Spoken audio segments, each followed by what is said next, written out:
이 시간 우리에게 주시는 하나님의 말씀은 누가복음 10장 25절에서 37절까지의 말씀입니다. 누가복음 10장 25절에서 37절까지의 말씀, 하나님의 말씀을 경청하십시오. 어떤 율법 교사가 일어나 예수를 시험하여 이르되, 선생님, 내가 무엇을 하여야 영생을 얻으리이까?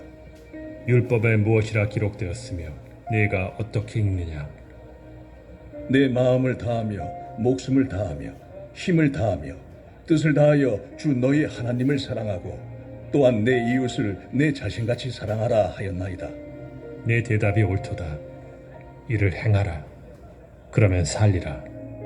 그 사람이 자기를 옳게 보이려고 예수께 여짜오되, 그러면 내 이웃이 누구니이까? 어떤 사람이 예루살렘에서 여리고로 내려가다가 강도를 만나매 강도들이 그 옷을 벗기고 때려 거의 죽은 것을 버리고 갔더라. 마침 한 제사장이 그 길로 내려가다가 그를 보고 피하여 지나가고 또 이와 같이 한 레위인도 그곳에 이르러 그를 보고 피하여 지나가되 어떤 사마리아 사람은 여행하는 중 거기 이르러 그를 보고 불쌍히 여겨 가까이 가서 기름과 포도주를 그 상처에 붓고 싸매고 자기 짐승에 태워 주막으로 데리고 가서 돌보아 주니라. 그 이튿날 그가 주막 주인에게 데나리온 둘을 내어주며 이르되, 이 사람을 돌보아 주라. 비용이 더 들면 내가 돌아올 때에 갚으리라 하였으니 네 생각에는 이 세 사람 중에 누가 강도 만난 자의 이웃이 되겠느냐? 자비를 베푼 자니이다. 가서 너도 이와 같이 하라.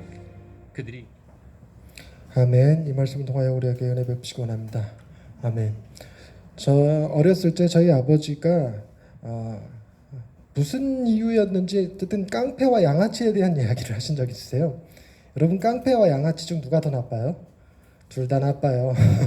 근데 저희 아버지는 깡패는 별로 두렵지가 않으시대요. 양아치가 무섭다고 그러시더라고요. 그래서 왜 그러냐 했더니 양아치들은 이렇게 건널목 앞에 이렇게 맹인들이 서 있으면 이렇게 중간쯤 데려다 놓고 가버린대요. 아니면 지팡이를 뺏어가 버리든가. 그게 양아치고, 깡패는 와서 안전하게 신호가 빨간불이어도 차 다 잡아주고 길 건너게 해주는 게 깡패라고. 깡패들은, 맹인들한테 깡패들은 차라리 고마운 존재라고 그렇게 얘기를 하더라고요. 오늘 우리가 읽은 본문 말씀에 강도 만난 사람에 대한 이야기가 나옵니다.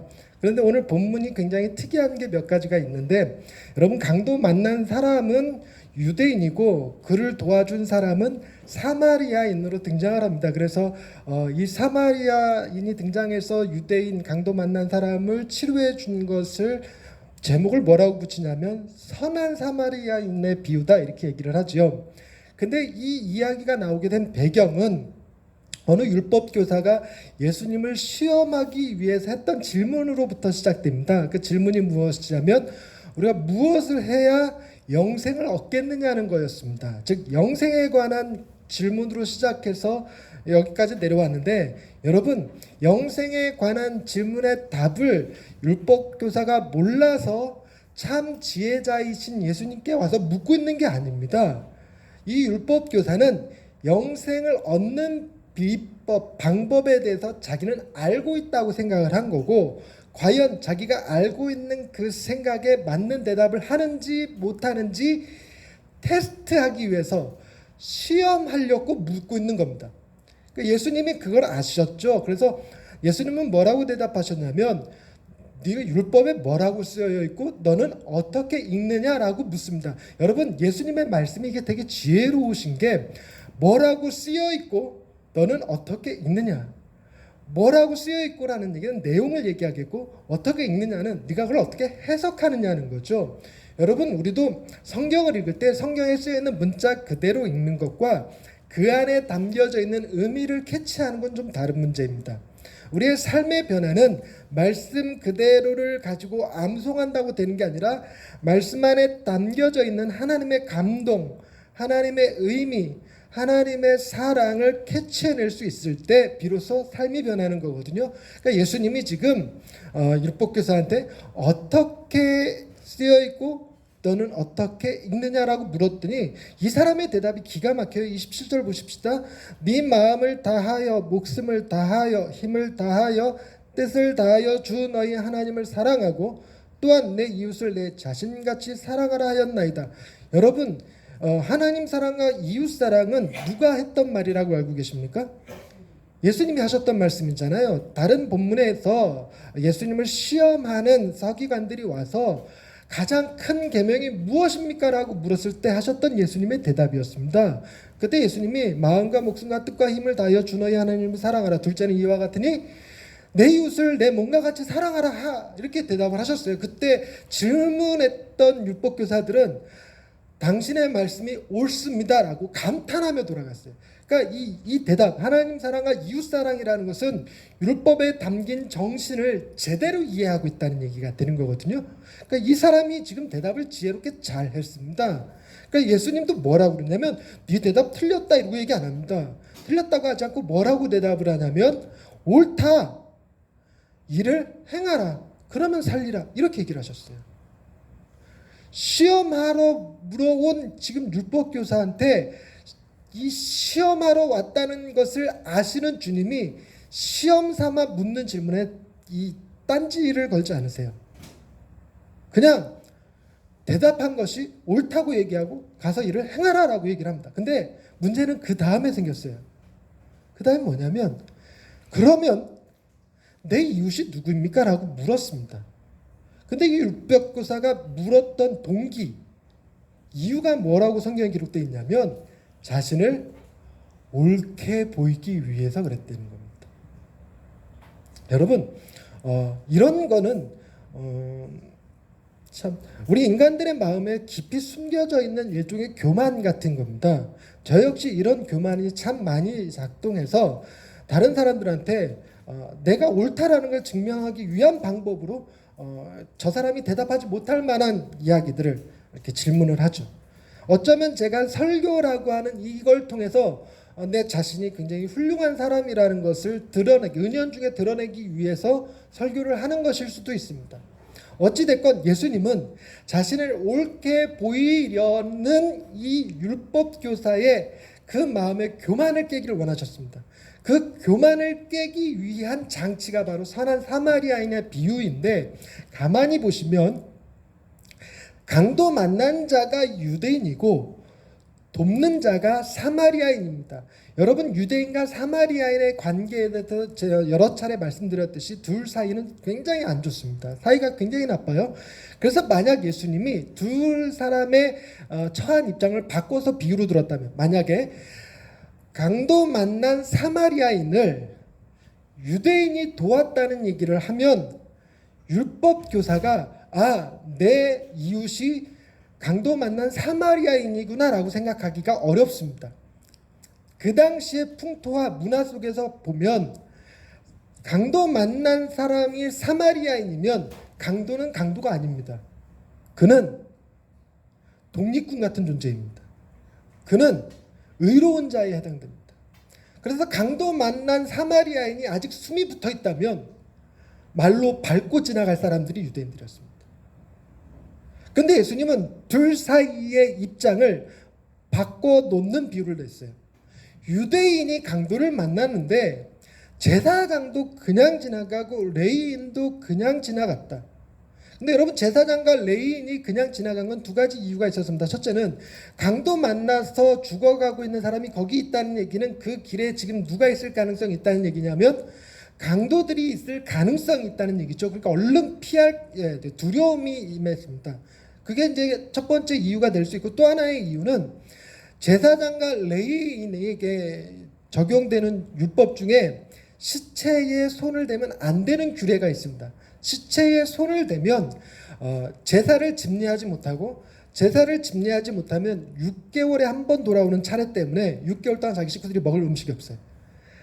그러니까 혹시 죽어가고 있는 사람인 건 맞지만 죽어버린 사람이거나 혹은 돕는 도중에 죽어버리면 제사장과 레위인은 자기의 직무를 감당하지 못할 뿐더러 가족들이 먹고 살기에 문제가 생기는 일이 발생할 수 있습니다. 이런 이기적인 마음이 피하여 돌아갈 수밖에 없는 상황을 만들었어요. 그래서 율법 교사가 제사장과 레위인이 피하여 돌아가는 것에 대해서 문제 삼지 않습니다. 이해할 수 있는 부분이었어요. 그런데 사마리아인이 와서 도와주었는데 그 사마리아인이 도와주는 방법 혹은 한계, 이게 굉장히 크다고 느껴지는 거였습니다. 이 사람에게 어떻게 행했냐면 가까이 가서 기름과 포도주를 그 상처에 붓고 싸매었다. 응급처치를 해주죠. 응급처치를 해주고 자기 짐승에 태워 주막으로 데리고 갑니다. 교통편을 제공해 주죠. 그리고 나서 하루 동안 돌봐줍니다. 간병해 주죠. 그리고 나서 자기 길을 떠나면서 돈을 넉넉하게 줍니다. 2데나리온을 주고 만약에 부족하면 더 주겠다라는 말까지 합니다. 여러분, 주막 주인이 정직할 거라는 보장은 없습니다. 즉 주막 주인이 2데나리온이면 충분한 치료비였는데도 불구하고 그 사람이 돌아왔을 때 제가 10데나리온을 썼습니다. 8데나리온을 더 주십시오 할 수도 있는 문제였어요. 그럼에도 불구하고 이 사마리아인은 경비가 더 들면 내가 돌아올 때 갚으리이다라고 말하고 떠납니다. 뒷처리까지 깔끔하게 해주고 가죠. 이건 정말 굉장한 호의를 베푼 겁니다. 그런데 그 다음에 질문이 이렇습니다. 주님이 네 생각에는 누가 강도 만난 자의 이웃이 되겠느냐라고 묻습니다. 여러분, 앞에서부터 차근차근 이야기가 흘러내려왔던 상황을 잘 보십시오. 먼저 영생에 대한 질문이 있었습니다. 이건 시험하기 위하여 던진 질문이었어요. 근데 그 영생 얻는 비결이 하나님을 사랑하고 이웃을 사랑하는 거였습니다. 여기서부터 우리의 의문은 드러나기 시작하죠. 과연 하나님을 사랑하고 이웃을 사랑하는 것으로 우리가 영생을 얻을 수 있는가라는 겁니다. 여러분들의 생각은 어떻습니까? 우리가 하나님을 사랑하고 이웃을 사랑함으로 구원을 얻을 수 있을까요? 여러분, 굉장히 이거 불편한 얘기입니다. 불편한 얘기가 뭐냐면 만약에 하나님을 사랑하고 이웃을 사랑하는 방법으로 우리가 구원을 얻을 수 있었다고 하면 예수님이 이 땅에 내려와서 십자가에서 죽을 이유가 없는 겁니다. 예수님이 십자가에 죽으셔야 했던 것은 예수 이름 외에는 구원 얻을 길이 전혀 없어야 돼요. 전혀 없어서 하나님이 우리를 구원하시기 위하여 친히 이 땅에 개입하셔서 십자가라고 하는 잔인한 형벌을 주신 거거든요. 그런데 그거 외에 다른 방법이 있는 것처럼 묘사되는 이 부분 참 힘들죠. 주님이 뭐라고 그러냐면 옳도다, 가서 이를 행하라라고 얘기합니다. 그러면 우리는 여기서 힌트를 얻습니다. 옳기는 옳아. 하나님을 사랑하고 이웃을 사랑하는 것이 영생을 얻는 비법 맞아. 그러나 할 수 있겠어? 하는 겁니다. 우리가 얘기하다시피 여러분, 하나님 사랑하십니까? 아멘, 사랑합니다. 그러나 마음을 다하여 사랑하고 계십니까? 뜻을 다하고 계십니까? 힘을 다하고 계십니까? 목숨을 다해서 사랑하고 계십니까? 그건 좀 어렵죠. 여러분의 이웃을 사랑하십니까? 네, 사랑합니다. 그런데 자기 자신같이 사랑하십니까? 여러분의 이웃이 몰몬교라고 해도, 여러분의 이웃이 이슬람 사람이라고 해도, 여러분의 이웃이 동성애자라고 해도, 더 심하게는 여러분의 이웃이 살인자라고 해도 하겠습니까? 그것도 자기를 사랑하듯이 하실 수 있겠습니까? 못할 문제라고요. 그래요, 주님의 말씀처럼 이게 옳다, 가서 이를 행하라 해보면 알겠죠. 아, 이게 방법이기는 하지만 우리가 할 수 있는 능력이 없구나. 그래서 우리에게는 구원자가 필요한 거구나를 알게 되겠죠. 문제는 이걸 이 율법 교사가 몰랐어요. 자기는 하고 있다고 생각을 했고, 그래서 자기를 옳게 보이려는, 그래서 자기에게는 영생 얻을 만한 자격이 있다는 생각을 하게 만들었습니다. 주님은 그걸 깨신 거예요. 누가 강도 만난 자의 이웃입니까? 누가 강도 만난 자의 이웃이겠느냐라는 질문이, 누가 내 이웃이 될까요? 라는 질문의 대답이죠. 누가 내 이웃입니까? 누가 내 이웃입니까? 이 사람이 자기 스스로 대답합니다. 자비를 베푼 자입니다. 사마리아인이라고 말하지 않는 것을 주목하십시오. 이 사람은 사마리아 사람이라고 말하기를 싫어합니다. 그래서 그 사람을 또 자비를 베푼 사람이라고 표현하고 있습니다. 주님이 말씀하시죠. 가서 너도 이와 같이 하라. 굉장히 놀라운 주님의 탁월한 비유입니다. 왜냐하면 이웃을 사랑하되 어떻게 사랑해야 되냐면 자기 자신같이 사랑해야 됩니다. 자기 자신같이 사랑하기 위해서는 누구한테 그런 사랑이 가능하느냐? 강도 만나서 죽어가고 있는 사람이었습니다. 실눈을 떠서 보는데 종교 지도자인 제사장이 자기를 버리고 그냥 지나갑니다. 어쩌면 자기가 알 수 있는 사람일지도 모르는 레위인도 그냥 지나갑니다. 이젠 아무런 소망이 없다라고 생각하고 마지막 호흡, 숨 끊어지는 시간을 기다리고 있을 때 사마리아 사람이 지나갑니다. 여러분, 그런 상황에서도 사마리아 사람의 도움을 거절할 수 있을까요? 아닙니다. 제사장도 그냥 지나가고 레위인도 그냥 지나가면 사마리아 사람이라도 나를 구원해 주기를 원하죠. 사마리아 사람이라도 나를 살려주기를 원할 것입니다. 근데 그 사마리아 사람이 자기를 치료해 줬어요. 단순히 신고 정도 해준 게 아니라, 단순히 주막에 데려다 놓고 그냥 가버린 게 아니라 돌봐주었고 필요한 경비를 다 대주었습니다. 이 사람이 몸이 건강해지고 나면 자기를 치료해 준 선한 사마리아인을 사랑하는 것이 쉬운 일일까요? 어려운 일일까요? 쉬운 일이에요. 사랑하지 않는 것이 어려운 일일 것입니다. 이 사람이 유대인이기는 하지만 자기가 병이 깨끗이 낫고 난 다음에 생명이 건강해지고 가족들과 만나고 난 다음에 이 사람에게 불편한 점은 뭐가 되냐면 사마리아인들만 보면 욕해대는 유대인들이 불편해질 거예요. 사마리아 사람이 다 나쁜 게 아니라는 걸 이 사람은 알아요. 그리고 이 사람은 사마리아 사람을 보면 이제는 그 사람은 피가 섞인 혼혈민족 유대인들의 공공의 적으로 보이는 게 아니라 나를 살려주었던 그 사마리아 종족으로 보여요. 그러니 내 몸과 같이 사랑하는 일이 쉬워집니다. 정말 놀라운 이야기죠. 여러분, 우리가 어떻게 하나님을 마음과 목숨과 뜻과 힘을 다하여 사랑할 수 있겠습니까? 이 비유 속에서 대답이 그냥 나오죠. 우리는 뭘 알아야 되냐면 내가 어떤 존재였고 어떻게 구원을 얻은 자인지를 바르게 깨닫기만 하면 내가 강도 만난 자였고 나를 살릴 수 있는 것은 세상의 종교나 도덕이나 철학이 아니었고 나의 공로나 나의 의가 아니었고 나를 구원하는 것은 내 부모도 형제도 선생님도 멘토도 못 해주는 일이었는데 누가 해주셨어요? 하나님이 당신의 아들을 이 땅에 내려보내셔서 십자가에 달려 죽게 하심으로 온몸에 물과 피를 쏟게 하심으로 그로 인하여 내가 죄 용서받고 구원받은 존재라는 이 사실, 완전히 죽었던 자였는데 예수 그리스도의 부활과 더불어 함께 부활하였고 새로운 피조물이 되어 하나님의 자녀로서의 신분이 상승된 상태로 깨어났다는 사실을 인식하게 되면 하나님 사랑하는 거 그거 쉬워요. 그런 사람에게 뭐가 제일 힘드냐면 하나님 사랑하지 말라고 하는 게 힘들어. 주일날 교회 가지 마. 주일날 돈 벌어야지. 여행 가야지. 공부해야지. 이런 것들, 이런 세상의 가치 문화들이 힘들어져요. 하나님의 사랑을 내가 진정으로 깨닫게 되면 하나님의 사랑을 알지 못하는 사람들의 생각들, 그런 것들이 나를 숨쉬기조차 어렵게 만들어. 넌 네가 몰라서 그래. 세상 사람들은 말합니다. 너무 종교에 열심을 내지 마. 그건 하나의 취미야. 그건 하나의 삶의 여러 옵션들 가운데 하나야. 다른 것도 하면서 그걸 해야지. 그것만 한다고 되겠어? 네가 목사 될 거야? 네가 선교사 될 거야?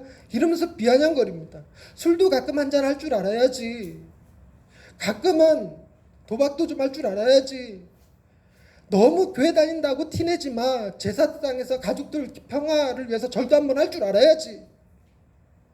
가족들 다 같이 주일날 여행 가는데 왜 너만 빠진다고 그래? 주일날 가족들 행사했는데 왜 너만 안 된다고 그래? 이런 이야기들이 너무 불편하게 느껴져요.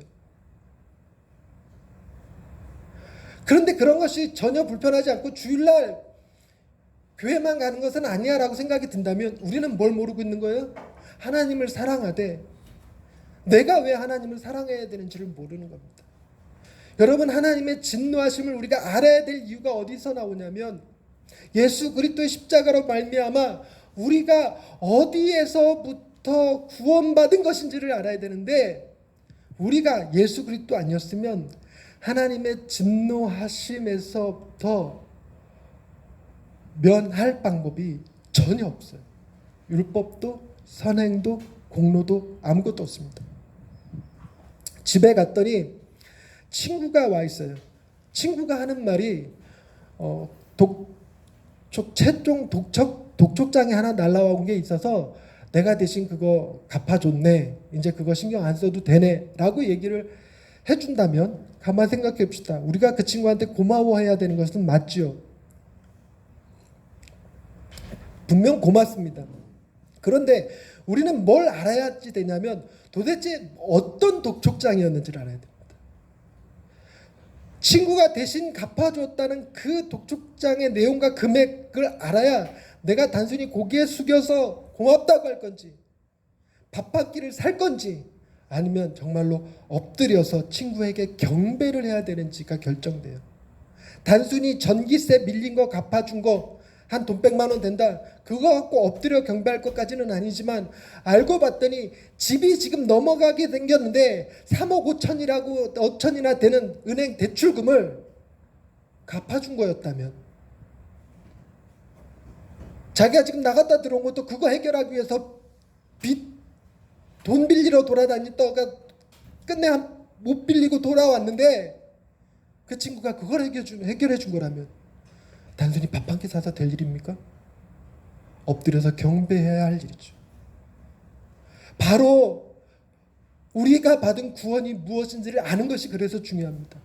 내 상태가 강도 만나 거반 죽어가고 있었다라는 사실과 예수 그리스도께서 십자가에 달려 죽지 않으셨으면 살아날 가능성이 전혀 없는 상태라는 것, 이 하나님의 진노하심 아래 죽을 수밖에 없는 존재라는 것을 아는 것이 굉장히 중요하죠. 그래서 여러분, 본문의 이야기가 선한 사마리아인의 비유이지만 우리는 이 비유 속에서 누구를 발견하냐면 위대한 사마리아인을 발견할 수 있습니다. 그분이 누구십니까?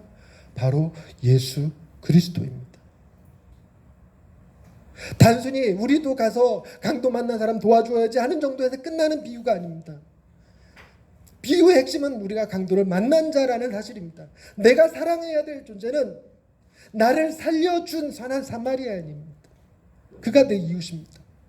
그러면 내가 진정으로 사랑해야 될, 내 자신같이 사랑해야 될 이웃이 누구라는 결론에 도달합니까? 그 선한 사마리아인보다 더 위대한 선한 사마리아인은 자신의 생명을 걸지 않았습니다. 생명을 걸었다 하더라도 사마리아인이 건 생명으로 강도 만난 자가 살 수 있는 건 아닙니다. 그러나 예수 그리스도께서는 생명을 거셨습니다. 양을 지키기 위해 이리가 다가오는 것을 보고 이리에게 자신의 생명을 내어주고 양을 살리신 분이 예수님이세요.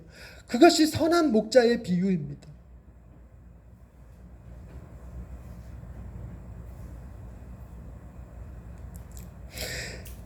강도 만난 자를 선한 사마리아인이 도와줘서 구원해 주긴 했지만 그것으로 끝나지 않습니다.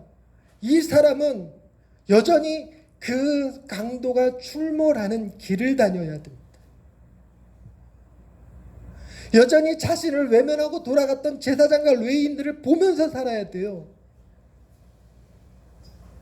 어쩌면 주막 주인의 그 사기치는 것을 당하고 살 수밖에 없는 상황일 수도 있습니다. 여러분, 진짜 문제 해결은 어떻게 해야 될까요?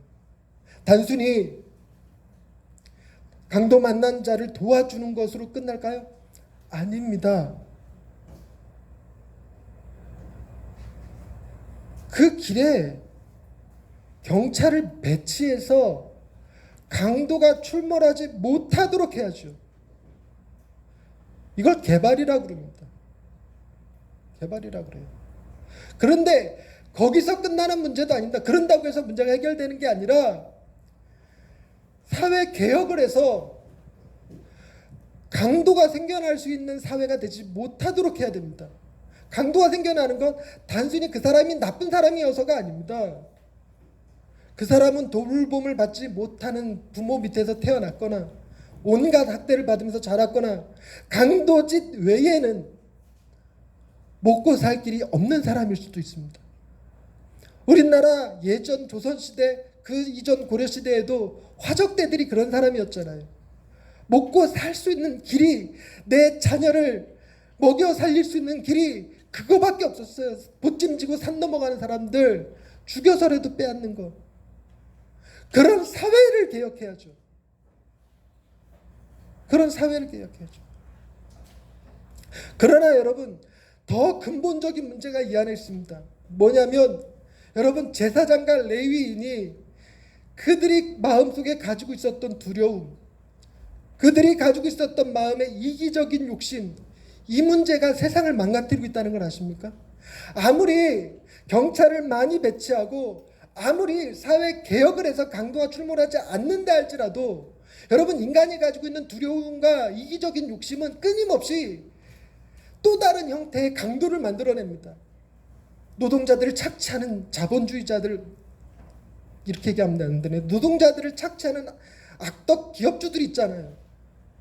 저울추를 속이는 사람들, 조그만한 이익을 위해서 넣어서는 안 되는 재료를 섞어서 음식을 만드는 사람들, 유통기한을 속이는 사람들, 원산지를 속이는 사람들, 다 이런 것들이 그 마음속에 있는 두려움과 이기적인 욕심에 의해서 이루어지는 것 아닙니까?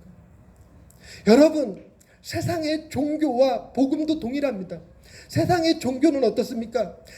하나님이 나를 죽이실지도 몰라라는 두려움 때문에 하나님 앞에 예배하는 사람, 아니면 내가 하나님 앞에 예배를 잘 드리면 하나님이 내게 복을 주실지도 모른다는 이기적인 욕심에 의해서 교회 다니는 사람, 하나님 믿는 사람, 기도하는 사람, 헌금하는 사람들이 있을 수 있지 않겠습니까? 정작 근본적인 문제가 해결되지 못한 채 겉으로 드러나는 행위만 꾸미면 여러분, 우리는 아무도 보는 이 없을 때 두려움과 이기적인 욕심대로 살아가게 됩니다. 교회에서는 정말 너무너무 좋은 아빠인데 집에만 가면 욕하고 때려. 교회에서는 너무너무 좋은 엄마인데 집에만 가면 잔소리해. 계속 뭐라고 해. 이런 집안들이 한둘이 아니에요. 뭡니까? 교회에 가서는 사람들이 자기를 바라보니까 그 집사가 그러면 되겠냐는 두려움과 나는 괜찮은 집사라는 것을 보여주기 위한 이기적인 욕심에 그렇게 움직여요. 그러니 종교는 세상을 바꾸지 못합니다. 종교가 힘을 갖는 순간 종교를 믿지 않는 사람들을 탄압하게 돼요. 우리는 복음을 붙들어야 됩니다. 그 복음이 뭐냐면 우리의 두려움을 극복하게 해주실 수 있는 분, 우리의 이기적인 마음을 변화시켜 주실 수 있는 분을 만나야지 됩니다. 그분이 누굽니까? 그분이 바로 예수 그리스도이십니다. 그분이 지신 십자가가 우리의 죄가 얼마나 추악한 죄인인지, 우리가 얼마나 처참한 상태로 초등학생이라도 도와주기를 바라는 마음으로, 하다못해 강도가 도와주기라도, 강도가 나를 불쌍히 여겨서 도와주기라도 해주기를, 강도가 나를 거반 때려서 죽여놨지만 그래도 나를 불쌍히 여겨서 119에 신고라도 한번 해주기를, 이런 마음을 갖게 되는 것이 겸손이에요. 십자가가 바로 그 일을 한 겁니다. 우리가 얼마나 큰 죄인이고 얼마나 처참한 상태인지를 아는 것. 또 다른 한편은 그거죠. 그런 우리를 위해서 아무런 대가 없이 그저 하나님의 사랑만으로, 그저 하나님의 긍휼하심만으로 내가 욕했던 사마리아인에게 도움을 받듯이 내가 외면하고 무시하고 손가락질했던 그 하나님에게 구원받는다는 이 사실, 그것이 우리가 그런 사랑받을 수 있는, 우리를 그렇게 사랑하신다는 그 하나님의 사랑이 우리를 이기적인 욕심에서 벗어나게 해줍니다. 그리고 우리를 두려움에서 담대함을 갖게 해주죠. 오직 하나님의 나라만이 이기심과 두려움을 극복한 나라, 정말 강도가 출몰하더라도 사회에 다양한 문제들이 있더라도 얼마든지 해결 가능한 사회가 되는 것, 하나님이 하실 수 있는 나라입니다. 그 일을 행하신 분이 누구시라고요? 그분이 예수 그리스도. 그래서 그분은 단순히 선하다라는 말로 표현할 수 없습니다. 그분은 위대하신 분이십니다. 그분은 위대한 사마리아인이셨습니다. 그분 덕에 오늘 우리도 강도 만난 자이지만 다시금 강도 만난 자를 도울 수 있는 사람들이 되는 것입니다. 기도하십시다. 하나님, 선한 사마리아인의 비유를 통하여 우리가 누구를 사랑해야 되는지, 또 얼마나 사랑해야 되는지, 정작 우리가 가진 문제는 무엇인지, 어떻게 해야 이 모든 문제들 가운데서 자유로울 수 있을지, 어떻게 해야 정말 우리가 꿈꾸고 기대하는 그런 사회를 만들 수 있을지 생각해 보았습니다. 그 어떤 방법도 세상에 존재하지 않습니다. 인간이 만든 제도, 방법, 기술로는 그런 사회를 이룰 수 없음을 봅니다. 우리 안에 담겨진 두려움과 이기적인 마음이 변하지 않는 한 세상은 여전히 강도들이 출몰하고 세상은 여전히 자기 유익만 쫓아 살아가는 사람들로 넘쳐날 것입니다. 하나님, 예수 그리스도를 통해서 우리에게 놀라운 일을 행하셔서 우리의 마음이 새롭게 빚어지게 하시고 하나님의 나라의 백성이 되게 하시고 이제는 우리가 담대함과 겸손함을 가지고 세상을 섬길 수 있는 사람들이 되게 하셨으니 감사합니다. 주여, 예수 그리스도의 위대하신 사랑을 우리가 강도 만난 자들에게 나누며 전하며 섬길 수 있게 하옵소서. 예수님의 이름을 또 드립니다. 아멘.